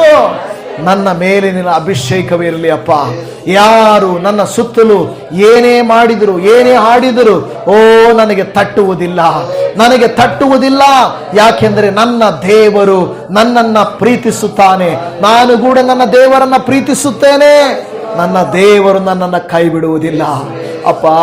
ದೇವರೇ, ಅನೇಕ ದಿನಗಳಿಂದ, ಅನೇಕ ಸಾರಿ, ಅನೇಕ ಜನರ ಮಾತುಗಳಿಂದ ನಾವು ಕುಗ್ಗಿ ಹೋಗಿರಬಹುದಪ್ಪ. ಆ ಮಾತುಗಳನ್ನು ನೆನೆಸಿ ಇವರಿಗೆ ಆಡ್ಕೊಳ್ತಾ ಇದ್ದಾರಲ್ವಾ, ಈ ತರ ಮಾತಾಡ್ತಾ ಇದ್ದಾರಲ್ವಾ, ಯಾವಾಗ ನನಗೆ ಉತ್ತರ ಸಿಗುತ್ತದೆ, ಯಾವಾಗ ನನ್ನ ಕುಟುಂಬವ ಮೇಲಕ್ಕೆ ಬರುತ್ತದೆ, ಯಾವಾಗ ನನ್ನ ಮಕ್ಕಳು ಕೂಡ ಎಲ್ಲ ಮಕ್ಕಳಂತಾಗುತ್ತಾರೆ, ಯಾವಾಗ ನನ್ನ ಜೀವಿತವು ಎಲ್ಲರ ಹಾಗೆ ಸರಿ ಆಗುತ್ತದೆ ಎಂದು ಯಾರು ನೀವು ಪ್ರಾರ್ಥಿಸುತ್ತಿದ್ದೀರೋ, ದೇವರ ಕೈಯಲ್ಲಿ ಇವತ್ತು ಒಪ್ಪಿಸಿಕೊಡಿರಿ. ಅಪ್ಪ, ನನ್ನನ್ನು ಕನಿಕರಿಸು ದೇವರೇ, ನಿನ್ನನ್ನು ಪ್ರೀತಿಸುತ್ತೇನೆ, ನಿನ್ನ ಆಜ್ಞೆಗಳನ್ನ ಅತ್ಯಾನಂದ ಪಡುತ್ತೇನೆ, ನಿನ್ನನ್ನು ನಂಬುತ್ತೇನೆ. ನೀನೇ ನನ್ನನ್ನು ಬಿಡಿಸು ದೇವರೇ, ನೀನೇ ನನ್ನನ್ನು ಬಿಡಿಸು. ನನ್ನ ವಿರೋಧವಾಗಿರುವ ಶಾಪದ ಕೃತ್ಯಗಳನ್ನ ಯೇಸುವಿನ ನಾಮದಲ್ಲಿ ಲಯಪಡಿಸು. ಓ ಸ್ತೋತ್ರ. ಪ್ರಾರ್ಥನೆ ಮಾಡಿಕೊಳ್ಳಿ. ಕರ್ತನು ನಿಮ್ಮನ್ನು ಮುಟ್ಟುತ್ತಾರೆ, ಕರ್ತನು ನಿಮ್ಮನ್ನು ಬಿಡಿಸುತ್ತಾರೆ. ಕರ್ತನು ಹೇಳುತ್ತಾನೆ, ನಿನ್ನ ವಿರೋಧವಾಗಿರುವ ನಕಾರಾತ್ಮಕ ಕೃತ್ಯಗಳನ್ನ ನಾನು ಆಶೀರ್ವಾದವಾಗಿ ಮಾರ್ಪಡಿಸುತ್ತೇನೆ. ನೀನು ಉಪಯೋಗಿಸಲ್ಪಡುವೆ, ನೀನು ಉಪಯೋಗಿಸಲ್ಪಡುವೆ, ನೀನು ಆಶೀರ್ವದಿಸಲ್ಪಡುವೆ. ಅಪ್ಪ, ಕಳೆದ ದಿನಮಾನಗಳಲ್ಲಿ ಕಾಪಾಡಿದಾತನು ಇನ್ನು ಮುಂದೆಯೂ ನೀನು ಕಾಪಾಡುವ ದೇವರು. ಅದಕ್ಕಾಗಿ ಸ್ತೋತ್ರ ಮಾಡುತ್ತಾ ಇದ್ದೇವೆ. ಈ ದಿನ ಈ ವಾಕ್ಯಗಳ ಮೂಲಕವಾಗಿ ನಮ್ಮನ್ನ ದೇವರ ಧೈರ್ಯಪಡಿಸಿದ್ದಕ್ಕಾಗಿ ಸ್ತೋತ್ರ, ಆಶೀರ್ವದಿಸಿದ್ದಕ್ಕಾಗಿ ಸ್ತೋತ್ರ. ನಿನ್ನ ನಾಮ ಮಹತ್ವಕ್ಕಾಗಿ ನಮ್ಮನ್ನು ಉಪಯೋಗಿಸಿರಿ. ಪ್ರತಿ ಪ್ರಯಾಣವನ್ನು ಆಶೀರ್ವದಿಸಿರಿ, ನಮ್ಮ ಮನೆಯನ್ನು ಆಶೀರ್ವದಿಸಿರಿ, ಮಕ್ಕಳನ್ನು, ಯವನಸ್ಥರನ್ನು, ಚಿಕ್ಕವರನ್ನು, ವೃದ್ಧರನ್ನು ಆಶೀರ್ವದಿಸಿರಿ. ಅನಾರೋಗ್ಯದಲ್ಲಿರುವವರನ್ನ ಕನಿಕರಿಸಿರಿ ಕರ್ತನೆ. ಓ ದೇವ, ನಿನ್ನನ್ನೇ ಆತ್ಮೀಕವಾಗಿ ಬೆಳೆದು ನಿನ್ನ ನಾಮ ಮಹತ್ವಕ್ಕಾಗಿ ಜೀವಿಸುವಂತೆ ನೀವು ಅನುಗ್ರಹಿಸಿರಿ ಎಂದು ಬೇಡಿಕೊಳ್ಳುತ್ತಾ ಇದ್ದೇವೆ. ಓ ಕರ್ತನೆ, ನಾವು ಮಾಡುವ ಪ್ರತಿ ಕೃತ್ಯವು ಅಪ್ಪ ಎಲ್ಲೋ ಒಂದು ಕಡೆ ಬಲಹೀನವಾಗುತ್ತಾ, ನಷ್ಟವಾಗುತ್ತಾ, ದೇವರೇ ಸೋಲಾಗುತ್ತಾ ಇದ್ದರೆ ಯೇಸುವಿನ ನಾಮದಲ್ಲಿ ಜಯವನ್ನು ಕೊಡಪ್ಪ, ಬಿಡುಗಡೆಯನ್ನು ಕೊಡಪ್ಪ. ನಿನಗೆ ಸ್ತೋತ್ರ. ಈ ದಿನ ನಮ್ಮೊಟ್ಟಿಗೆ ಮಾತನಾಡಿ ನಮ್ಮನ್ನು ಅನುಗ್ರಹಿಸಿದ್ದಕ್ಕಾಗಿ ಸ್ತೋತ್ರ. ಎಲ್ಲ ಮಹಿಮೆ ನಿನಗೆ ಸಮರ್ಪಿಸುತ್ತೇವೆ. ಪ್ರಾರ್ಥನೆ ಕೇಳಿದ ಕರ್ತನಿಗೆ ಸ್ತೋತ್ರ ಮಾಡುತ್ತಾ, ನಮ್ಮ ರಕ್ಷಕನು, ಕರ್ತನು, ಒಡೆಯನು, ಕ್ರಿಸ್ತನಾದಂತ ನಜರೇತಿನ ಯೇಸುವಿನ ನಾಮದಲ್ಲಿ ಪ್ರಾರ್ಥಿಸಿದ್ದೇವೆ ಪರಮ ತಂದೆಯೇ. ಆಮೇನ್, ಆಮೇನ್.